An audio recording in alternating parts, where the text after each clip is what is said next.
I'm not that interested in writing about religion, but I am interested in thinking about authority.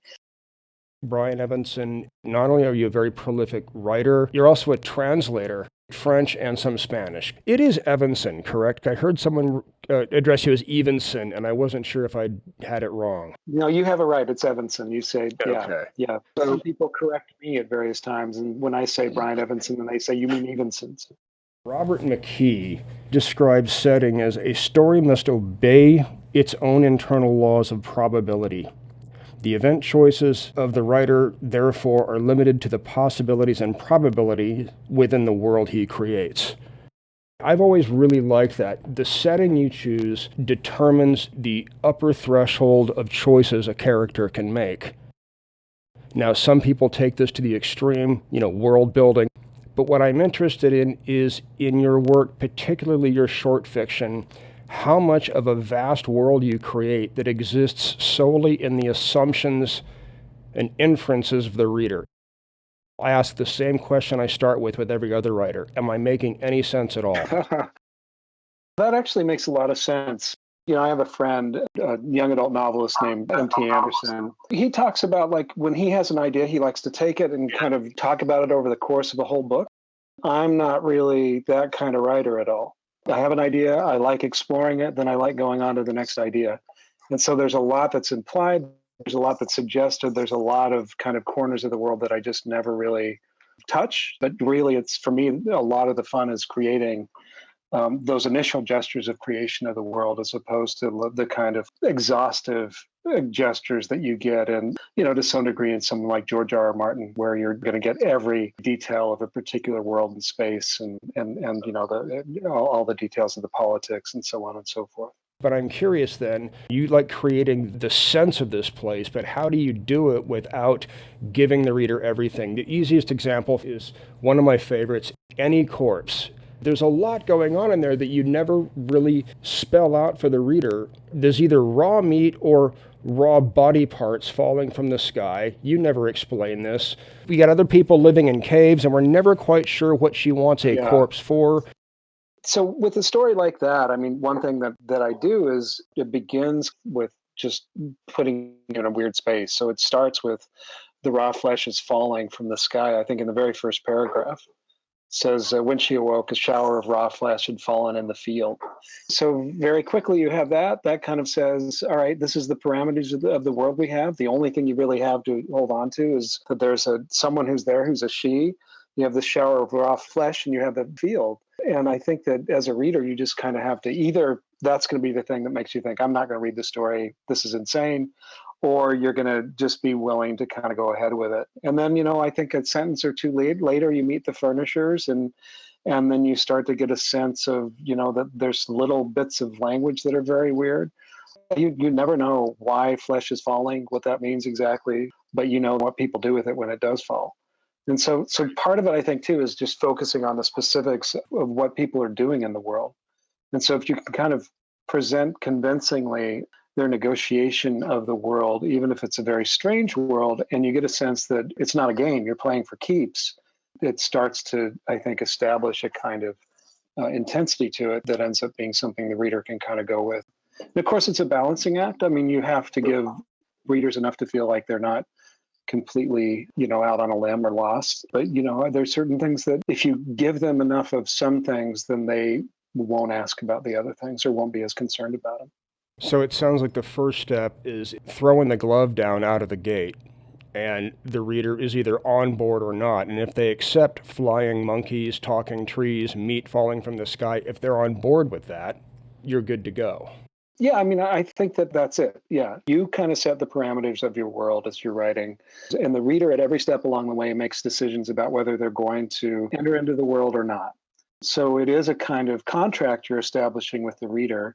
And one of the reasons I find certain books or like you, certain films frustrating is because I feel like they've claimed to give you a sort of contract and then they've switched it out for another contract in between. And that's not to say you can't have kind of swerves as a piece is going along or something strange can't come up, but it's just a question of how do you bring it up in a way that works for people. So a big part of my work is trying to take what feels like the reality of the world and make it contingent, unsettle it a little bit, Again, it's a balancing act. How do you do that in a way that doesn't make the reader feel cheated? How do you want the reader to feel unsettled in the same way that often the characters are unsettled but not feel cheated or robbed? So do you find that just saying either you're with me or you're not is more viable for a short story than it is for a longer work of fiction? Can you get away with that sort of thing in longer work? I mean, I think it works better for short pieces, partly because people's tolerance of being in a position where you don't know everything that's going on is that works better kind of over a shorter time. I mean, you can do it a little longer, I think. But, I think naturally as you kind of write more, the world begins to explain itself. So I think the longer you get, the harder it is to kind of keep things kind of highly ambiguous. There are people who do this on longer forms, but I think they're the exception rather than the rule. I think of someone like Michael Sisko sometimes does this, where he'll create these spaces that are just super weird and never quite explain themselves. But it's also like, I think some people find him exhausting to read because of that. Or there was a novel that came out a few years ago called Sisyphean by a Japanese writer, science fiction novel, which is very, very weird. And even though you feel like the world's kind of getting explained as it goes along, you keep on introducing new strangenesses, new weirdnesses. And so I think the logic of the world is never kind of completely extrapolated or figured out. But yeah, I think it's much more natural for short fiction to do this, partly because we tolerate it more, and partly just because we can hold it all in our head in a different way. And so if I have enough to kind of move forward and reach the end of the story in 20 minutes, then I can still remember what happened at the beginning and still get a lot of satisfaction out of that. Whereas if it's a very abstract work that's very long, it's like by the time I reach the end, I've probably forgotten most of what I read before that. There's always a presence of a higher voice in the story. There's a lot of phantom, are they real or are they not, neurologists and psychotherapists, or oftentimes just some sort of AI, whether somebody's in a spaceship or has a chip. Is that intentional, or is that something that just you don't know is creeping up always? Yeah, it's intentional, but it's also like I have these obsessions, and it's very hard for me not to keep returning to them, especially because I feel like sometimes I'll write a story and it plays into a certain obsession, but I also feel like there's stuff left to kind of think about and figure out and say. And so that naturally kind of leads me to another kind of extrapolation of the problem. And it is kind of like, having a gemstone and turning it and seeing different facets of it as you go. So something like The Warren, which has the monitor in it, kind of sprung up because of when I wrote Immobility, that novel kind of opened a space that would allow for that. And then there's a story coming out in a few months that kind of responds to both of them in various ways.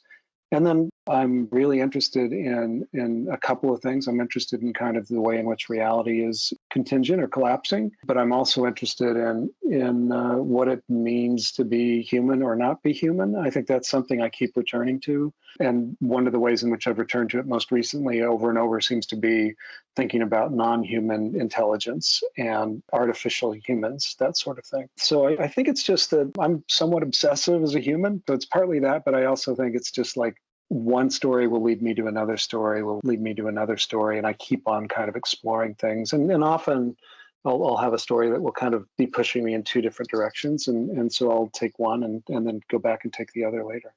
The other thing I noticed was names. If it's John or Bob versus something with a lot of apostrophes and silent Q's, out of the gate, that tells me where we are. Because something that takes place in a fictitious medieval world, you're not going to have Bob and Susan. Is that one of the ways that you set this world up for the reader? Yeah, I think that's part of it too. For me, the names are really important in terms of thinking about what the world is I'm creating. And sometimes they almost become like an evocation in terms of creating a sense of space or a group or certain kinds of people. So I rarely, I have occasionally used names that are quote unquote normal names, but there's something about odd names that I seem to gravitate towards. A lot of Scandinavian names, a lot of Germanic names, and they're often names that have very hard sounds in them as well. So those things all kind of, I think, start to figure in for me. I almost never change a name once I start writing a story, and there's a lot of effort that goes into coming up with what I feel is going to be the right name. And I think it is partly the way of evoking strangeness for me, that if I kind of have a name that's just a little bit either feels foreign or feels odd or feels unusual in some ways, then it kind of creates a feeling that a mood that I can kind of go ahead with. My family is Swedish for the most part, Swedish and Scandinavian. But I have a sister whose name is Bengta, Bengte. Someone's Swedish great grandmother might have that name, but otherwise nobody has it.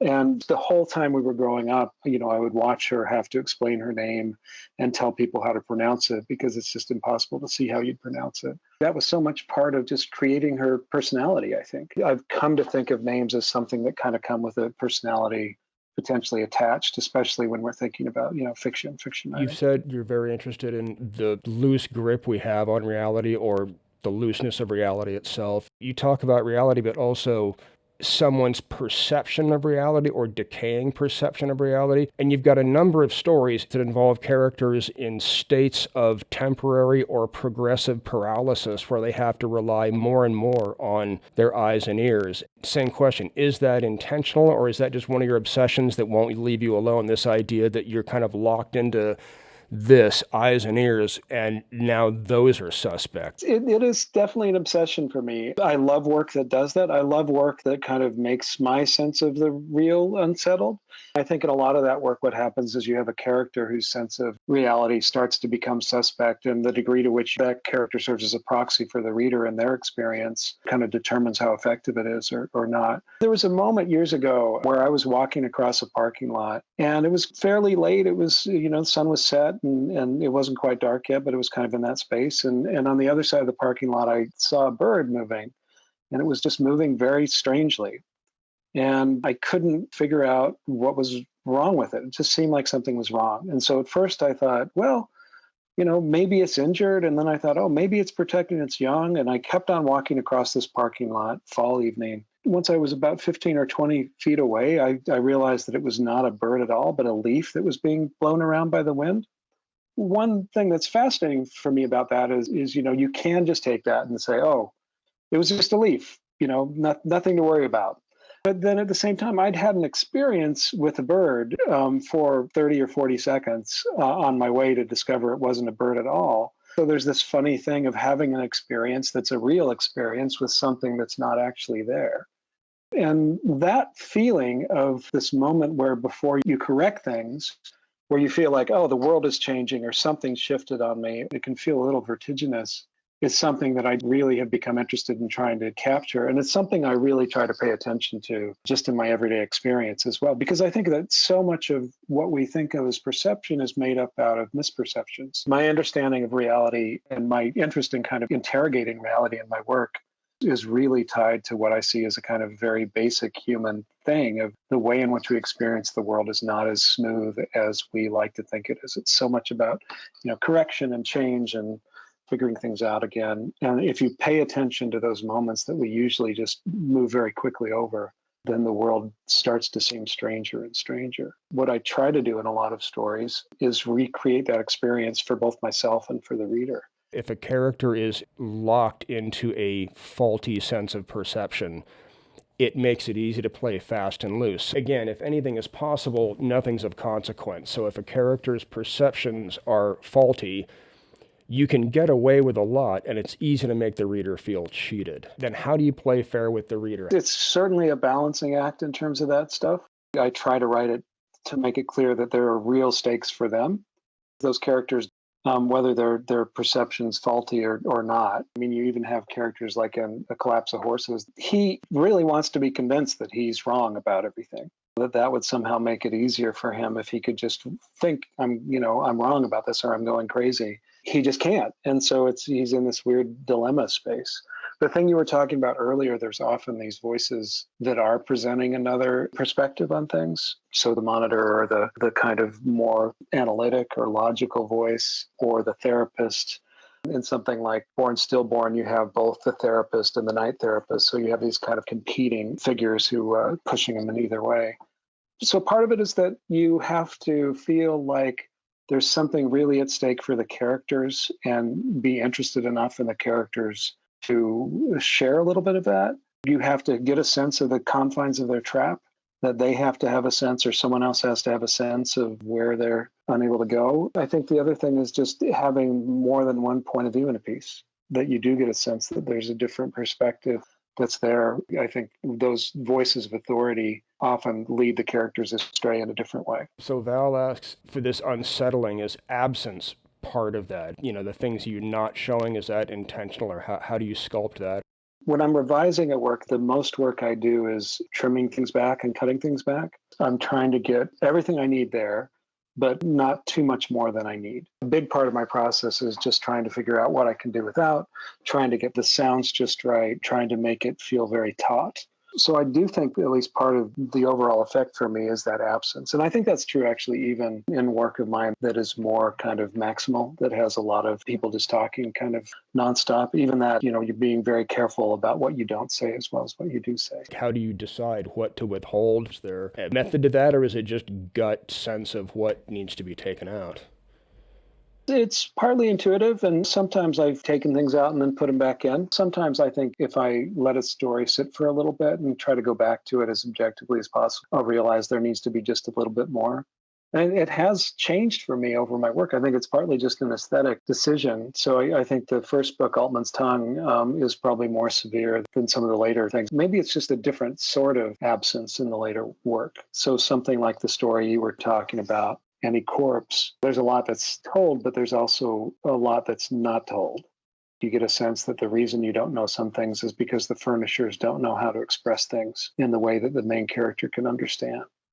Whereas I feel like in my earlier work, especially Altman's Tongue, the narrative itself becomes very abstract in that case. Val's asking how disruption figures into your work, and I would ask first, what exactly do you mean by disruption? Yeah, I've been thinking a lot about disruption, or maybe other terms would be like estrangement. Like there's a status quo. I'm wondering if some of these, like these other voices perhaps, are disrupting status quo of perception even. The way that the world functions seems to be disrupted somehow in the work, and that's part of what seems unsettling. Disruption is pretty important in the ways you're talking about it. I do think there are these moments where you think the world is one thing and then it shifts. And a lot of that has to do with the introduction of another perspective or the introduction of a different sort of information. I have a story called Wind Eye, and there it's just something happens and then the whole world changes. It happens a couple of different times in that story. And there it's just about figuring out, how do you get the reader to kind of accept this moment of shift in a way that allows this kind of reworking or rewriting of the world. Serious question. I don't ask this in jest. Anyone who doesn't follow Brian on Facebook is missing out on the insights and brilliant views on the world that we get from Max, who is how old? He is 7. Are you influenced at all by him? And I ask this in all seriousness because a dear friend of mine who's a teacher, part of what she enjoys about teaching are these turns of phrase and ways that they have of looking at the world that really just kind of give her a fresh light every day. Does something ever stick from him and just kind of cycle in your brain a little bit? I think more than anything, it's just the kind of creativity that you get with kids, and with some kids in particular, in regard to language. That's really, really remarkable, and that I just love. And I think that's a huge influence on, just trying to make me remain conscious of language and how it's put together. So, for instance, I was watching Max's class, and they were reading a story with the word lumbering in it. The teacher asked one of the kids what lumbering meant, and he said, walking through the woods. And this kind of equation of lumber with timber and this whole thing and it just made that word lumbering, which I hadn't really thought of I thought about for a long time, just made it kind of, open up for me in a really great way. And with Max, he is like, he's insane. He's got this crazy imagination. Like he woke up this morning and said, "Is it all right with you if I begin work on uranium-238?" And I don't know where that's coming from. So it's like we have these conversations where I have to say, all right, well, how do you even know what uranium-238 is? And then he doesn't, sometimes he remembers, sometimes not. Do you have any to work on? That's really the question you want to get in there first. No. He admitted he didn't have any. And then he suggested that maybe he could make a visual computer simulation of working on uranium-238, which I was like, sure, go for it. But also, like, I don't know what that would look like exactly. Have you read The Radioactive Boy Scout? I haven't. No, who's that? It was a book-length work extended from an article in The Atlantic or something. This high school kid, clearly unsupervised, built not an actual reactor, but a working model of a reactor. A neighbor called the police because the garden shed was glowing at night. But Max is supervised. Yeah, he's honest. But I definitely do think about that. He told me finally that he was going to make a new internet that would be all about uranium-238, and he would call it the uranium-238ernet. You also said stakes are very important, but the stakes aren't always action movie Bruce Willis stakes, right? Sometimes the stakes are, am I losing it? Again, I think of Smear, where there's this astronaut just clamoring around the capsule, and it looks like it's on his eye, but it's not. It's just there. It looks like a window smear hanging in midair. Am I losing it? And that eventually ends him, spoiler. And that seems to recur over and over again as well. It is a pretty big stake to feel that you're not sure who you are anymore, or that you're collapsing. I mean, it's not exactly the same as losing a limb or something, which happens sometimes too in my fiction, but it's still a pretty big thing. But it's so internal. And so a story like that, I mean, Smear's a kind of story that in some ways shouldn't work, because it's just the whole thing takes place in one space and nothing really happens, or nothing that's really perceptible. It's just someone wondering about, what they're seeing or not seeing and what it means exactly. So yeah, a story like that's trying to do as much as possible with as little as possible. I think often too, if you're asking the reader to, enter into the strangeness of the world, then there's ways of kind of rewarding that. So sometimes, if you have a kind of weird space that you're moving into, if you're describing very precisely certain things about the space, even if you're not describing the reasons for the specific circumstance, then that ends up being enough. Just what it's like to be in this space, what it's like to move through it, that kind of sense of being embodied in a particular space.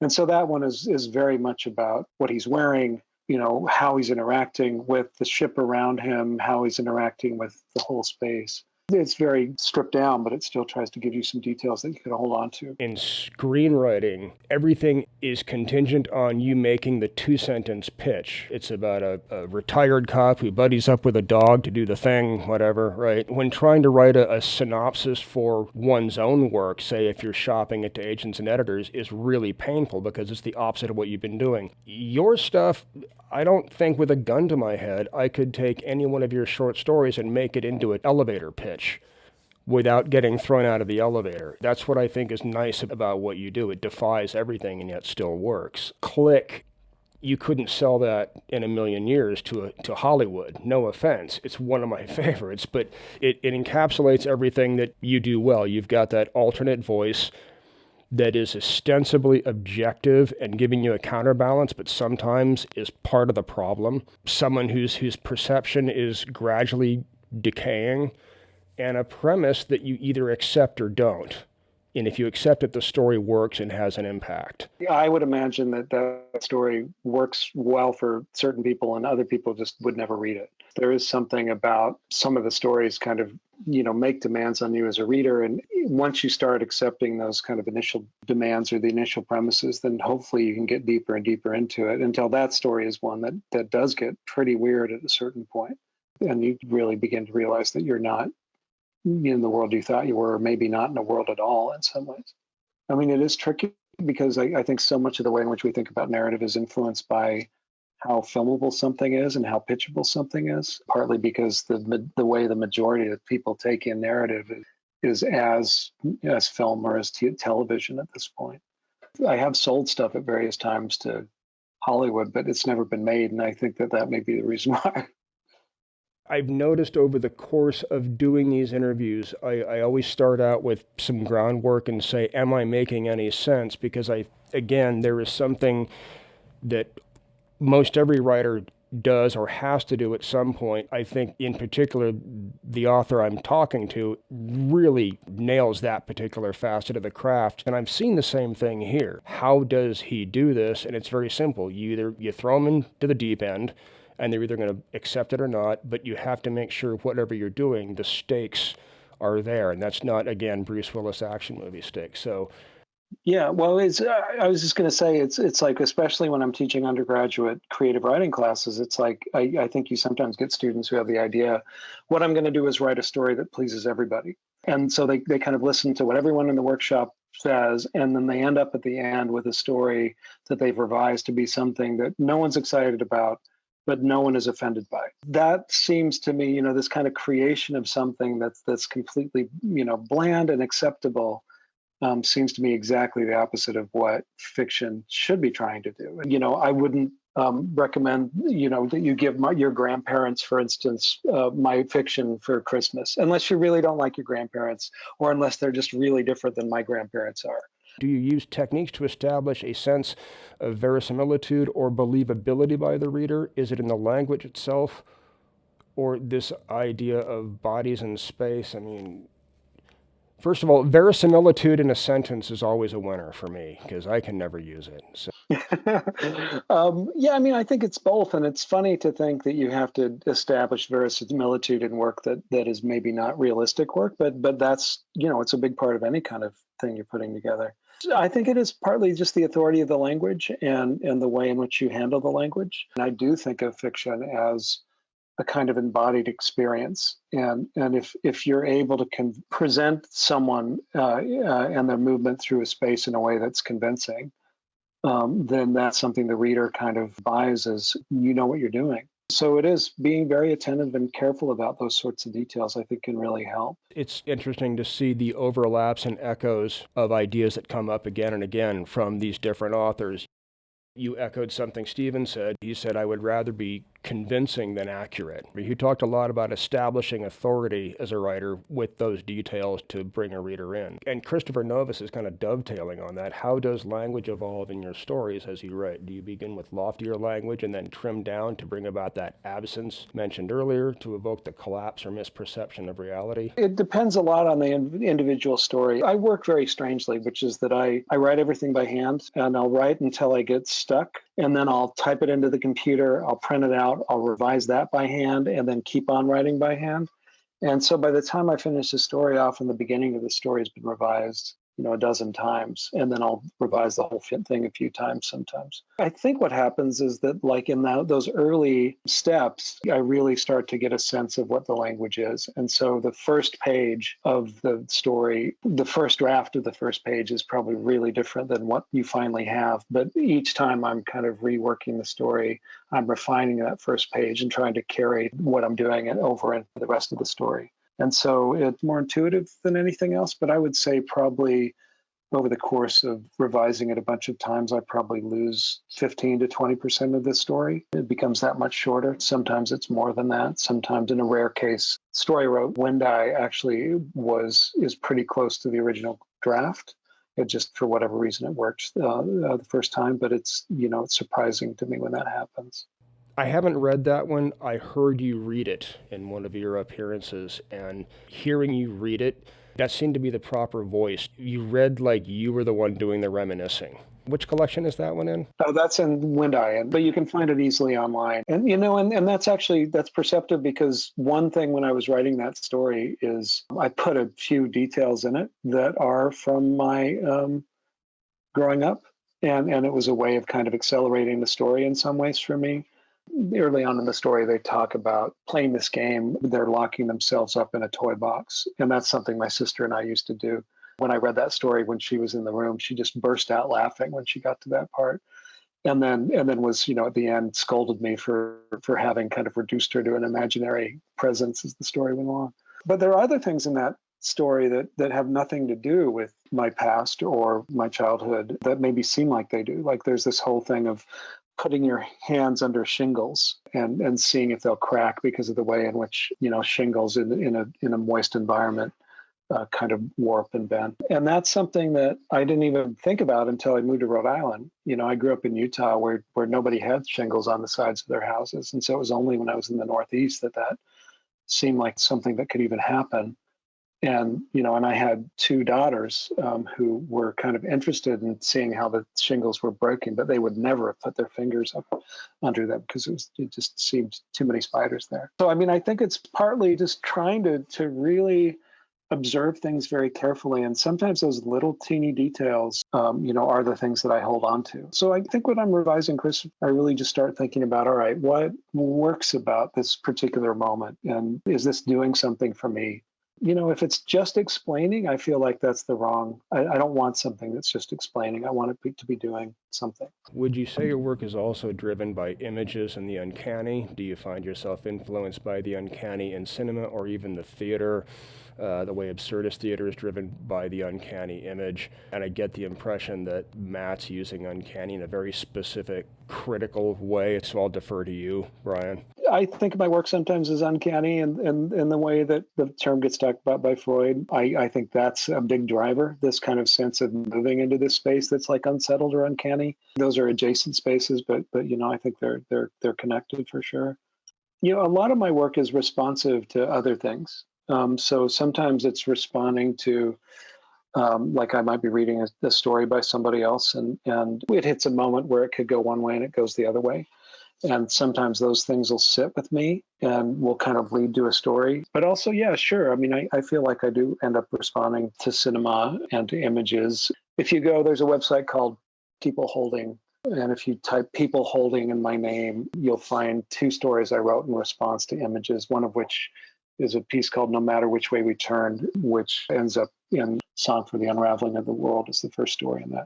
And I do find that, you can really do interesting things sometimes where you're responding to someone else's images. I watch a fair amount of film. I teach a class on horror fiction and film sometimes. That's certainly been an influence over the years. You use physical endangerment, blood loss, suffocation, or disfigurement in conjunction with the collapse of misperception of reality. We talked a little bit about this. How important do you consider the physical collapse of reality? Does that loss of physicality add to the emotional, psychic misperception, or are they each their own realities who then meld into one? When you think of this perception, you're always perceiving things from the perspective of a body and from a particular location. So perception is always embodied in some way, and that's both something that kind of gets in the way of proper perception or that allows for misperception, and also something that colors it and vice versa. I think those two things are very, very linked. So much of my fiction is about characters who are struggling in some way or another physically, or Craig mentioned that they're characters who are paralyzed, or a limb might be missing, or those sorts of things all have a huge effect on the way in which they perceive the world, and vice versa. I think you see, if you've ever gone through a major illness, then it really changes your whole sense of your relationship to the world. When you suddenly feel like your body is not what you thought your body was, at least for a little while, it can do that. I do see that as kind of all linked together. I grew up reading a lot of Beckett and really influenced by Beckett. And I think that that's probably something that I've borrowed from him. He's so interested in the difficulties of bodies and effort and struggle in regard to just the physical, that maybe that's something that I'm taking from there. I think that our whole kind of path on Earth is kind of moving towards the point where we can't do anything and are dead.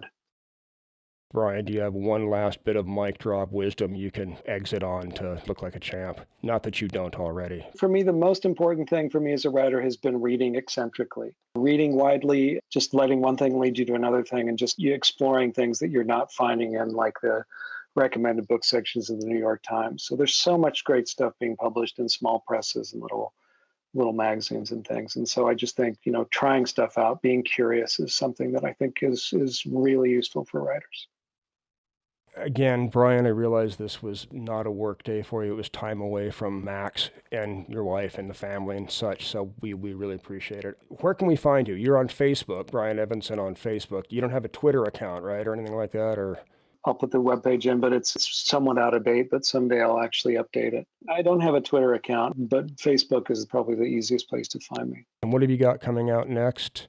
You've got 2 or 3 books coming out now. The last book just won the World Fantasy Award, which was super exciting, and the Shirley Congrats. Jackson Award. And so the next book is coming out in August. Yeah, a new book of stories, and it's called The Glassy Burning Floor of Hell. Brian, you walk on water in my book. This was pretty awesome. Thank you again very, very much, everyone. Thanks for coming, and hopefully see you in January if the world hasn't exploded or burned to the ground.